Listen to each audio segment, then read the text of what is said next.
ఏనాడు మీ అన్న భార్గవికి విడాకులు ఇచ్చాడో ఆ రోజే మీకు మాకు ఉన్న సంబంధాలు తెగిపోయాయి. ఇంకా ఏ మొహం పెట్టుకుని వరుసలు కలుపుకోవడానికి వచ్చావే? ఊరుకో పిన్ని, వాళ్ళన్నయ్య చేసిన దానికి తనేం చేస్తుంది? నేను తిన కావ్యని. ఏడు బాగా ఏడు. నువ్వు కూడా కట్నం ఇవ్వలేదు కదూ. కొంతమంది స్వార్థం కోసం భార్గవి వదిన్ని ఈ పరిస్థితికి తీసుకొచ్చారనిపిస్తోంది. ఇది చూడు వదిన,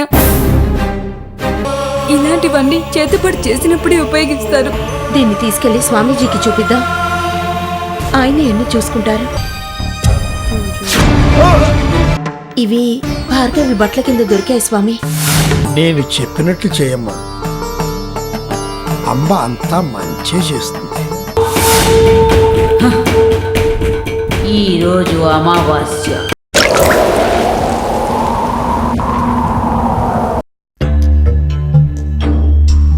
ఈరోజే అమావాస్య మమ్మీ. ఈ పాటికి బిస్తర పూజ మొదలు పెట్టుంటుంది. ఈ రోజుతో భార్గవి పీడ విరగడవుతుంది. అవును మమ్మీ, జీవన్ భార్గవికి తాయెత్తు కట్టుంటాడంటావా? ఎప్పుడో కట్టేయమని చెప్పాను. ఈ పాటి కట్టేసే ఉంటాడు.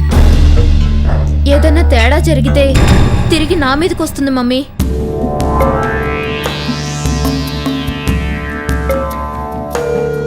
చూడు, మంచి పని చేయమంటే చేస్తాడో లేదో తెలీదు, కానీ చెడ్డ పని చేయమంటే మాత్రం చిటికెలో చేసేస్తాడు. దాని గురించి నువ్వేం టెన్షన్ పడకు. నెక్స్ట్ ప్లాన్ ఏంటో చెప్పు. ఏముంది మమ్మీ, ఇప్పుడు సూర్య చాలా మారిపోయాడు. ఒకవేళ భార్గవి బతుకున్నా నన్నే పెళ్లి చేసుకుంటాడు. అయినా అదెటు పైకి పోతుంది కాబట్టి ఇక ఎలాంటి ఆటంకం ఉండదు. సూర్య పూర్తిగా నా వాడైపోతాడు. సూర్యని పెళ్లి చేసుకొని హ్యాపీగా బ్రతికేస్తాను. భార్గవి పీడ వదిలిపోతున్నందుకు ఒకవైపు సంతోషంగా ఉన్నా, మరోవైపు టెన్షన్ మొదలైంది. ఆ జీవంతో గాయత్రి ఈ ఇంట్లోనే తిష్ట వేసింది. వాళ్ళని ఎలా వదిలించుకోవాలో నాకు అర్థం కావటం లేదు. నువ్వు తలుచుకుంటే అదెంతసేపు మమ్మీ, ఏదో ఒకటి చేసి వాళ్ళని బయటికి పంపించగలవు. పిచ్చిదానా, అది అంతకు ముందు మాటే. ఇప్పుడు మీ నాన్న అసలు నా మాట వింటున్నాడా? నువ్వే చూస్తున్నావు కదా, ఆ ఇద్దరు అక్క చెల్లెల మీద కనీసం మాట కూడా పడనీయటం లేదు. ఒకవేళ ఇప్పుడు ఆ చెల్లెలు చచ్చిందనుకో, ఆ అక్క మీద ఇంకా ప్రేమ కురిపిస్తాడు. అప్పుడు దాన్ని ఇంట్లోంచి బయటికి పంపటం ఎవ్వరి తరం కాదు. ఎందుకు మమ్మీ అంత టెన్షన్ పడుతున్నావు? ఇది చాలా చిన్న సమస్య, పరిష్కారం నీ చేతిలోనే ఉంది. ఇప్పుడు జీవన్ని డాడీ ఎందుకు ఇంట్లోకి రానిచ్చారు? మంచివాడిగా మారాడనే కదా. వాడు మంచివాడిగా మారలేదు, మారినట్టు నటిస్తున్నాడని డాడీని నమ్మించావే అనుకో, నీ చేతికి మట్టంటుకుండా పని జరిగిపోతుంది.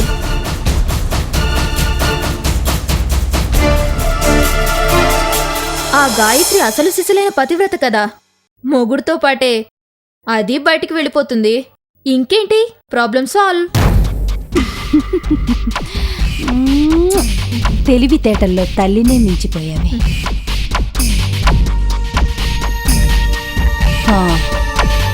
అటు భార్గవి పైకి పోవటం, ఆ గాయత్రి జీవంతో కలిసి ఇంట్లోంచి బయటికి వెళ్ళటం, రెండు ఒకేసారి జరుగుతాయి.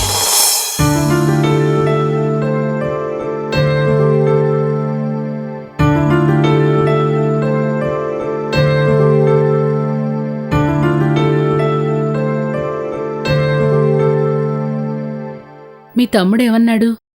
మా చెల్లితో పెళ్లి కొప్పుకున్నాడా? మాట్లాడకుండా అలా చూస్తారేంటి? నేను చెప్పమన్నది చెప్పారా లేదా? లేదా మీ తమ్ముడు మూడాఫ్లో ఉన్నాడని చెప్పకుండా వచ్చేశారా? ఎందుకంత కంగారు పడతావు? వెళ్ళిన వాడిని చెప్పకుండా ఎలా వస్తాననుకున్నావు? నువ్వు చెప్పనట్టే చెప్పాను. నేను చెప్పిన వాళ్ళనే పెళ్లి చేసుకుంటానన్నాడు. అమ్మయ్యా, పెద్ద టెన్షన్ తప్పిపోయింది. వెంటనే ఈ విషయం మా చెల్లెలకు చెప్పాలి.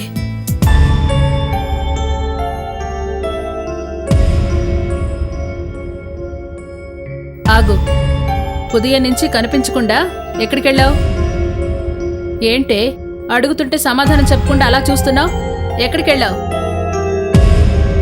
చూసారా, వయసుకొచ్చిన పిల్ల ఉదయం నుంచి కనిపించకుండా ఎక్కడికెళ్ళావంటే సమాధానం చెప్పకుండా ఎలా చూస్తోందో. అసలు దీనికి నా మాట అంటే విలువ లేకుండా పోయింది. కావ్య, వదిన అడుగుతుంది కదా, ఎక్కడికెళ్ళావు చెప్పొచ్చుగా. భార్గవి వదిని చూడ్డానికి వెళ్ళానన్నయ్య.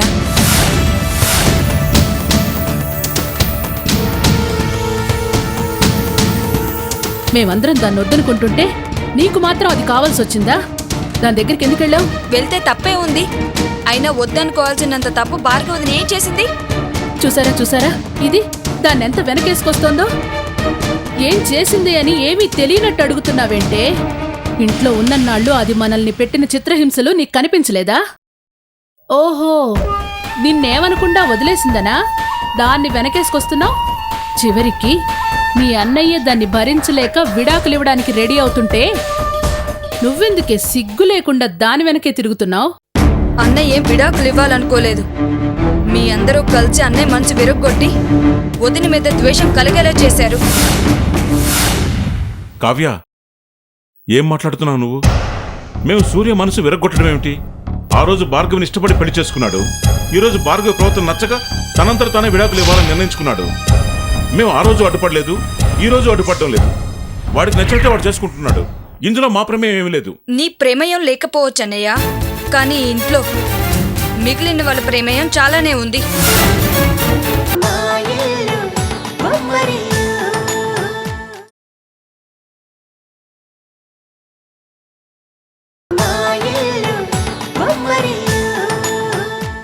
నీ ప్రమేయం లేకపోవచ్చు అన్నయ్య, కానీ ఇంట్లో మిగిలిన వాళ్ళ ప్రమేయం చాలానే ఉంది.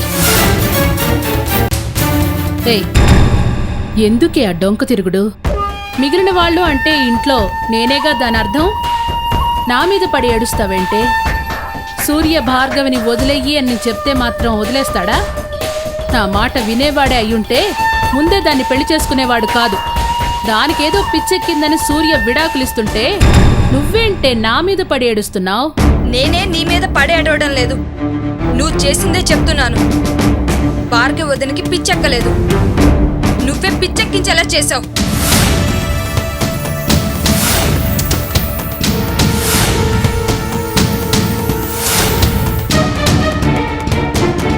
మామూలుగా చెప్తే సూర్య అన్నయ్య వినడని భార్గవి వదినకి పిచ్చెక్కించేలా చేసి అన్నయ్య భార్గవి వదిని వదిలేస్తే నీ చెల్లెల్ని అన్నయ్యకిచ్చి మళ్ళీ పెళ్లి చేయాలన్నది నీ ఆలోచన.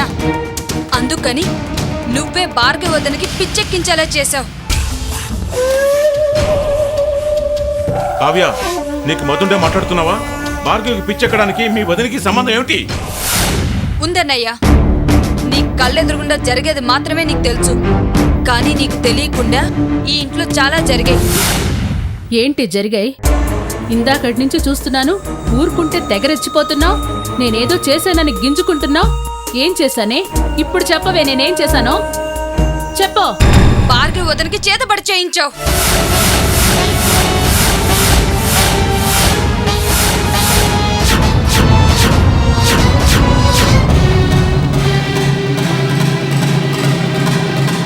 ఎవరో క్షుద్ర శక్తుల వాళ్ళని పిలిచి పూజలు చేయించి భార్గవి వదిన ఇలా మారడానికి కారణమయ్యావు.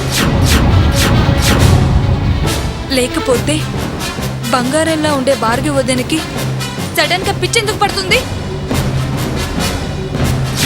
అమ్మో అమ్మో అమ్మో, ఎన్ని మాటలంటోంది! యాండి, ఈ మంత్రాలేంటి, ఈ క్షుద్ర శక్తులేంటి? అసలు ఇదేం మాట్లాడుతోందో నాకు ఒక్క ముక్క కూడా అర్థం కావట్లేదండి. సూర్య ఇన్నాళ్ళు దీని మాటలు విన్నాడు, ఇప్పుడు సూర్య మన మాటలు వింటున్నాడని కడుపులో అగ్గి పోసుకుంటోందండి, అగ్గి పోసుకుంటోంది. దీనికి నేనంటే పడదని తెలుసు గాని నా మీద ఇంత ద్వేషం పెంచుకుంటోందని నేను కల్లో కూడా అనుకోలేదండి. ఇప్పుడు నువ్వు ఏడ్చినంత మాత్రాన నువ్వేమీ తెలియని అమాయకురాలవని నమ్మడానికి ఇక్కడెవరు సిద్ధంగా లేరు.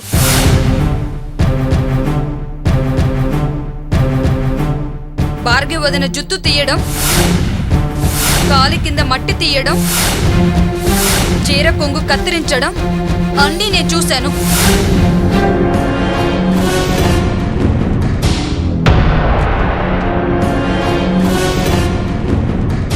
నీ మనసులో ఏ దురుద్దేశం లేకపోతే ఇవన్నీ ఎందుకు చేశావు చెప్పొదినా? కావ్య, నీకేమైనా పిచ్చి పట్టిందా? తల్లి లాంటి వదిన పట్టుకుని ఇలాగైనా మాట్లాడేది? ఈవిడ తల్లేంటి అన్నయ్య? ఇలాంటి ఆడవాళ్ళని తల్లి అని పిలిస్తే తల్లి అనే పదానికి పెద్ద మచ్చొస్తుంది. స్వార్థం కోసం ఎంత నీచానికైనా దిగజారుతుంది. ఇది తల్లేంటి? అన్నయ్య,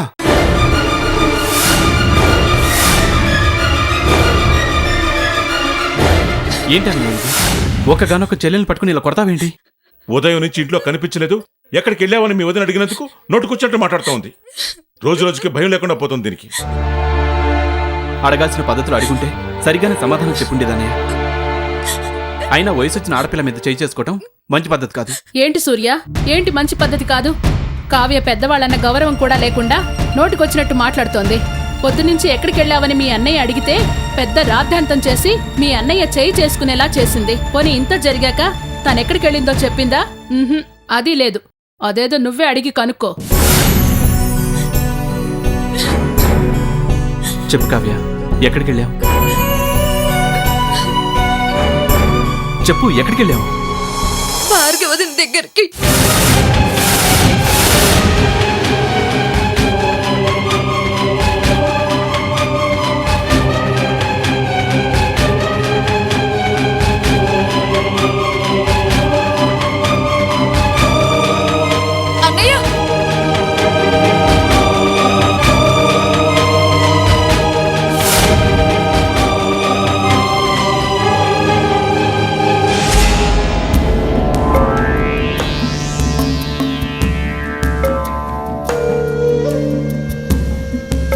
పిచ్చిదానా, ఈ కాంచన కాటుకి విషపూరితమైన నాగులు కూడా నామరూపాలు లేకుండా నాశనమైపోతాయి.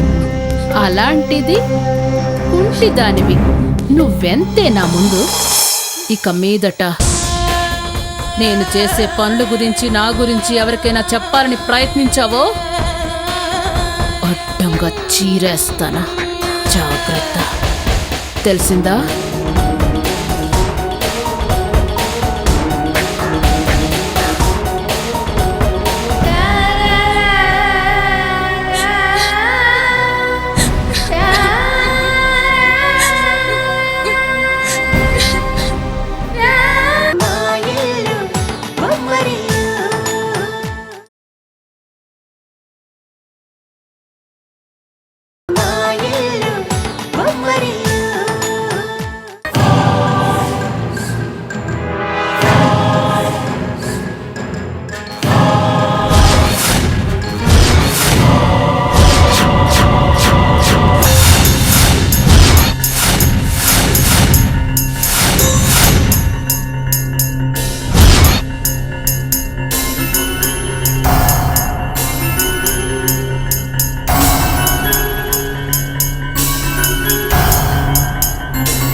భార్గవి మంచం కింద రక్తంతో తడిపిన అన్నం ఉంది.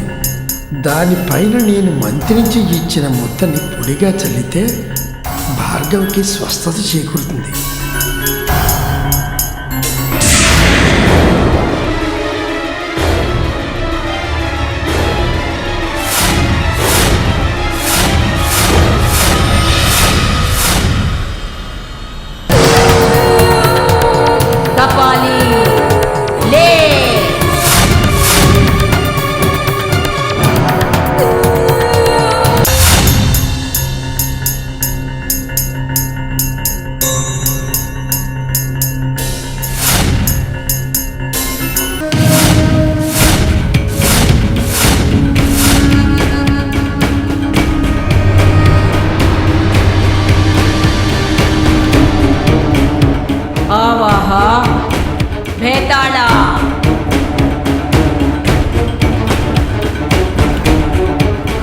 కావాలి ఆవాహ